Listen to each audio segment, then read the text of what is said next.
देवसुतं देवं कंसचाणूरमर्दनं देवकी परमानन्दं कृष्णं वन्दे जगद्गुरुं सच्चिदानन्दरूपाय विश्वोत्पत्त्यादिहेतवे तापत्रयविनाशाय श्रीकृष्णाय वयं नमः।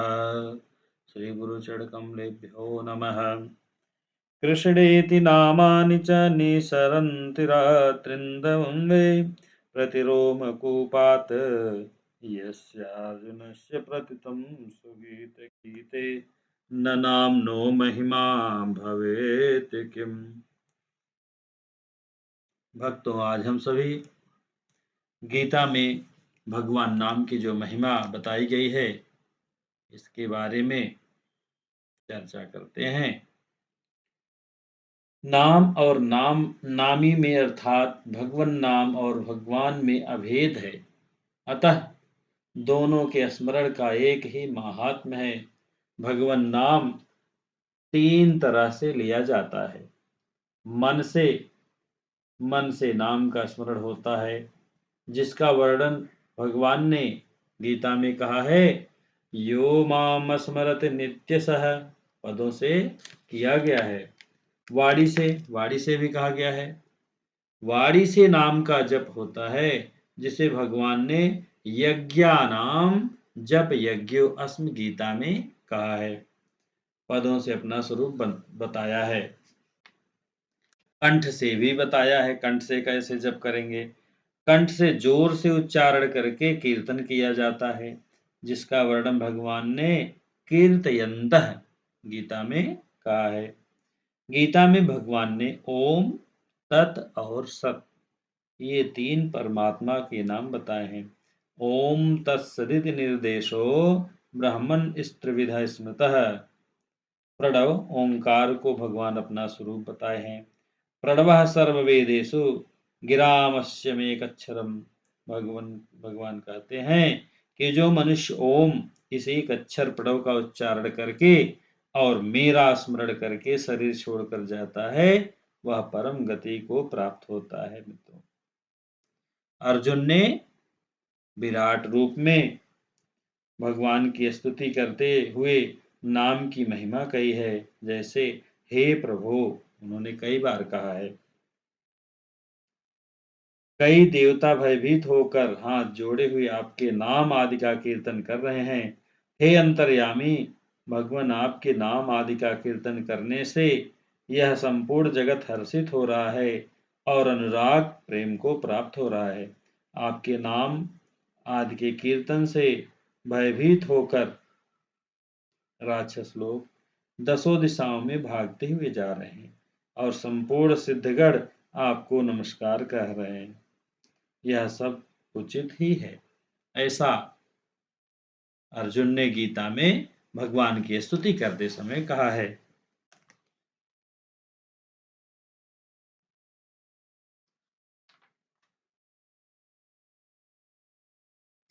और गोस्वामी तुलसीदास जी ने भी कहा है, भाये को भाये न ख्याल सहु, नाम जपत मंगल दिसि दसहु।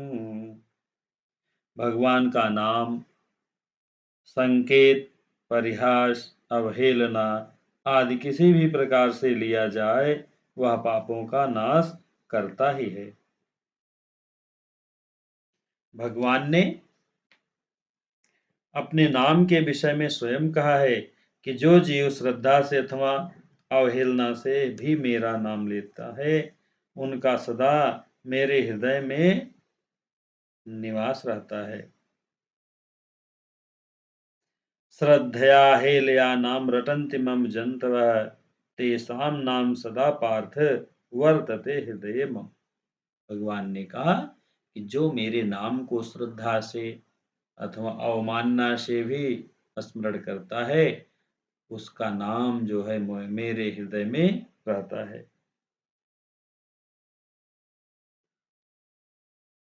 अब जैसे यहाँ एक शंका उत्पन्न होती है, गुड़ का नाम लेने से मुख मीठा नहीं होता, फिर भगवान का नाम लेने से क्या होगा?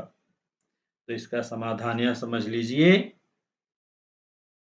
जिस वस्तु का नाम गुड़ है उसके नाम में गुड़ नाम वाली वस्तु का भाव है, अर्थात गुड़ के नाम में गुड़ नहीं है। और जब तक गुड़ का रसनेंद्रिय जीभ के साथ संबंध नहीं होता, जब तक गुड़ आपके जिह्वा पर नहीं जाता, तब तक मुख मीठा नहीं होता, क्योंकि जीभ में गुड़ मौजूद नहीं है। ऐसे ही धनी का नाम लेने से धन नहीं मिलता, क्योंकि धनी के नाम में धन मौजूद नहीं है, परंतु भगवान के नाम में भगवान जो है मौजूद हैं। नामी भगवान से नाम अलग नहीं है और नाम से नामी अलग नहीं है। नामी में नाम मौजूद है और नाम में नामी मौजूद है। अतः नामी का भगवान का नाम लेने से भगवान मिल जाते हैं, नामी प्रकट हो जाते हैं। तो इसमें कोई शंका नहीं करनी चाहिए। कहा गया है, सादर सुमिरन जे नर करहीं, भव बारिधि को पद इव तरहीं। नाम जप में भाव कम भी रहे तो भी नाम जपने से लाभ तो होगा ही, पर कब होगा इसका पता नहीं। नाम जप की संख्या ज्यादा बढ़ने से भी भाव बन जाता है, क्योंकि नाम जप करने वाले के भीतर सूक्ष्म भाव रहता ही है। वह भाव नाम की संख्या बढ़ने के साथ प्रकट हो जाता है। नाम जप क्रिया कर्म नहीं है, प्रत्युत उपासना है। नाम जप करना, भगवान के नाम में तल्लीन रहना, यह जो है जप है। जप का लक्ष्य संबंध भगवान से रहता है। जैसे कर्मों से आपका कल्याण नहीं होता, कर्म अपना फल देकर नष्ट हो जाता है, परंतु कर्मों के साथ यदि आपकी निष्काम भाव की मुख्यता रहने से वे कर्म कल्याण करने वाले हो जाते हैं। ऐसे नाम जप के साथ भगवान के लक्ष्य की मुख्यता रहने से नाम जप भगवत साक्षात्कार कराने वाला हो जाता है। भगवान का लक्ष्य मुख्य रखने से नाम चिन्मय हो जाता है, फिर उसमें क्रिया नहीं रहती। इतना ही नहीं, वह चिन्मयता जापक में भी उतर आती है, अर्थात नाम जपने वाले का शरीर भी चिन्मय हो जाता है, उसके शरीर की जड़ता मिट जाती है। जैसे आपने देखा तुकाराम जी महाराज सा शरीर बैकुंठ चले गए थे, मीराबाई का शरीर भगवान के विग्रह में समा गया था, कबीर जी का शरीर अदृश्य हो गया था और उसके स्थान पर लोगों को फूल मिले थे। इस तरह से भगवान नाम की महिमा शास्त्रों में बताई गई है, इसलिए हमेशा भगवान नाम संकीर्तन करते रहना चाहिए। और कहा गया है, रामो न सकहीं नाम गुण गाई। भगवान राम भी अपने नाम की महिमा का वर्णन स्वयं नहीं कर सकते। गोस्वामी जी ऐसा लिखते हैं। नाम के महात्म को स्वीकार न करने से नाम का तिरस्कार होता है, अपमान होता है, अतः वह नाम उतना असर नहीं करता। नाम जप में मन न लगाने से, अपने इष्ट के ध्यान सहित नाम जप न करने से, हृदय से नाम को महत्व न देने से दोषों के कारण नाम का महान शीघ्र देखने में नहीं आता। हाँ, किसी प्रकार से नाम जप मुख से चलता रहे तो उससे भी लाभ होता ही है, पर इसमें समय लगता है।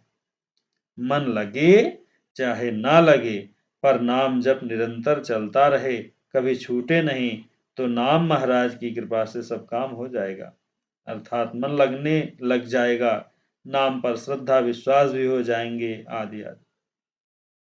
अगर भगवान नाम में अनन्य भाव हो और नाम जप निरंतर चलता रहे तो उससे वास्तविक लाभ हो ही जाता है, क्योंकि भगवान का नाम सांसारिक नामों की तरह नहीं है।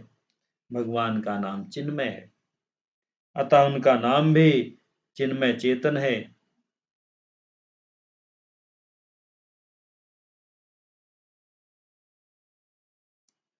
तो हमेशा भगवान नाम संकीर्तन, भगवान नाम कीर्तन करते रहना चाहिए।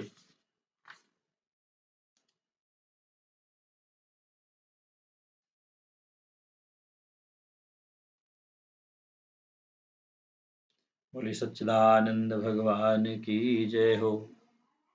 श्री कृष्ण गोविंद हरे मुरारे, हे नाथ नारायण वासुदेव, हरे मुरारे मधुकैटभ मारे, निराश्रयं मां जगदीश रक्ष।